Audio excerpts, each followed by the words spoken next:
The year is 2023 at the time of this recording. 28 years since Ken Swaber and Jeff Sutherland presented Scrum at the UPLA conference in 1995. And yet, we are still confused about the role of the Scrum Master. Or at least this is what I think.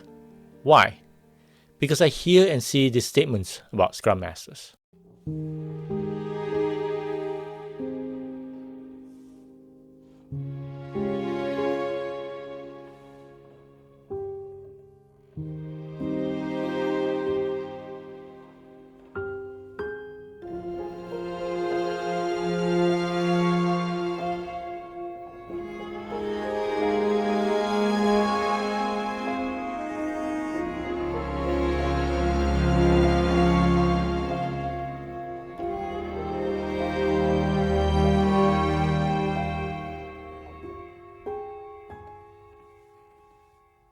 One thing I know is that I don't know a lot of things. So in an effort to gain more understanding, I'm going to ask Josh Anderson. So who is Josh Anderson? Well, he's the person that is instrumental in my Agile journey. And he happens to also be the co-host of the Metacast podcast together with Bob Gillen. He's a driven Agile leader and technology consultant.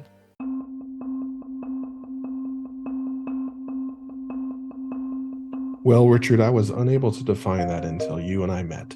What you showed me was the power of having a member of the organization focus on the effectiveness of groups of people.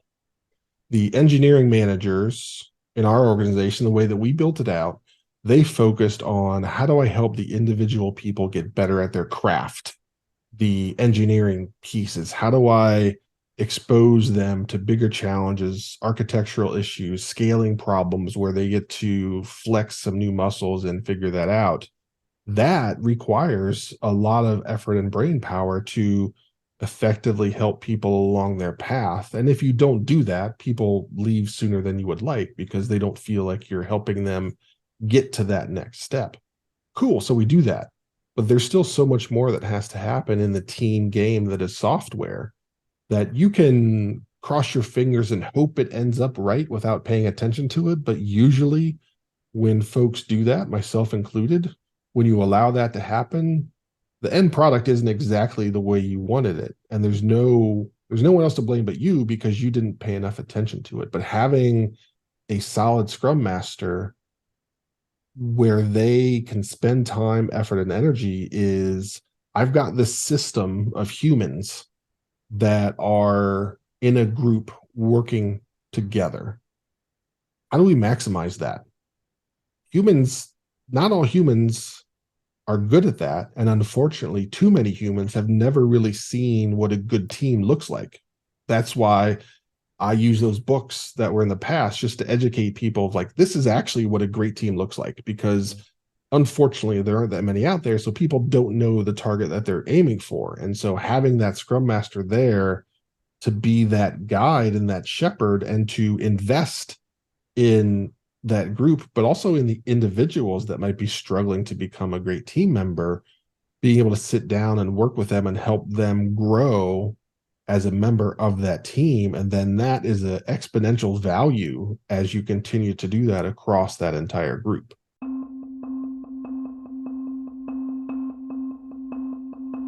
Problem that so many Scrum Masters have is that exactly how we started this question. Not only is there not a clear definition on what the role is, but the organization that you signed up with has likely made something up about what the Scrum Master role is.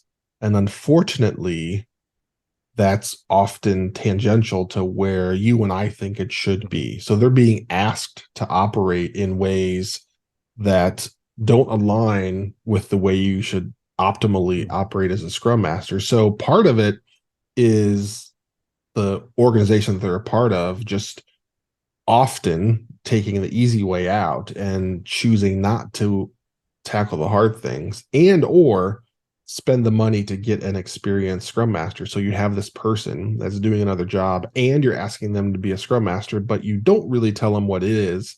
So they wander the earth and try and figure it out and do the best they can.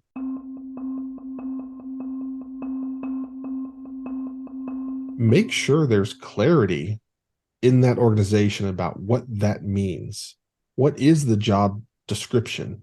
And is it, something that wasn't just copied from the internet somewhere, but like there's clarity about what the role means here. Otherwise, you're really rolling the dice and like the house usually wins. So that's not a bet that you should place.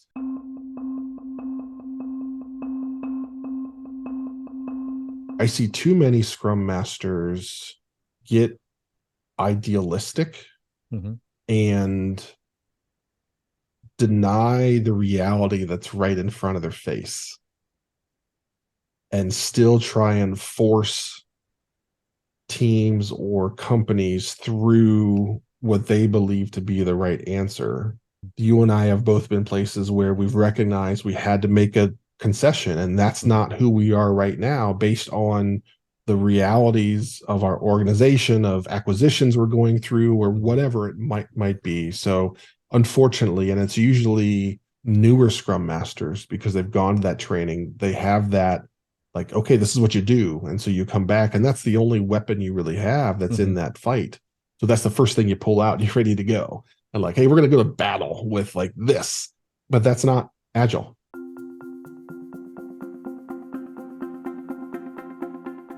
My gut reaction is it's undervalued. Therefore, it's underinvested in. And the role, similar to the places where they've had an agile transformation, and then after the transformation, they said that was dumb. We should never have done agile. But in the end, they never actually did agile. They did the easy parts, or only the parts they wanted to do. And so now that thing that they defined agile as failed, when in reality, agile didn't fail. They failed. And so I see a similar situation with the same thing where the Scrum Master role, fighting for the budget to do that, finding good people is hard because there are so many places that have done it wrong that everybody's been burned by something like that. Or maybe they went through a transformation and there were Scrum Masters like they added no value. But again, maybe those Scrum Masters had their responsibilities like chopped in half. So they weren't really Scrum Masters. They just had that label. So I think our industry's willingness to do the hard parts and do the hard parts well has put this very important role in a difficult spot because there are so few people that are doing it the air quote right way. And of those that are, there are even fewer that are doing it really well.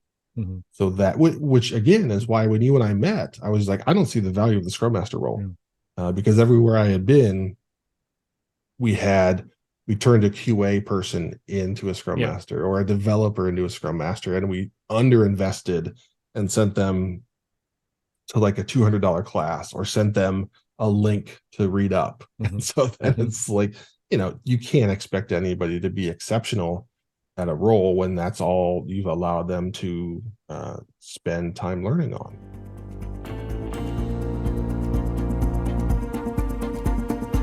I actually tried to convince Eric Hannon that my unwillingness to control my work in progress was a superpower that I had, and I'm going to lean into it. And he didn't have to say anything. He just gave me a look. I'm like, oh, you're right. So I guess I'm maybe going to ask him next.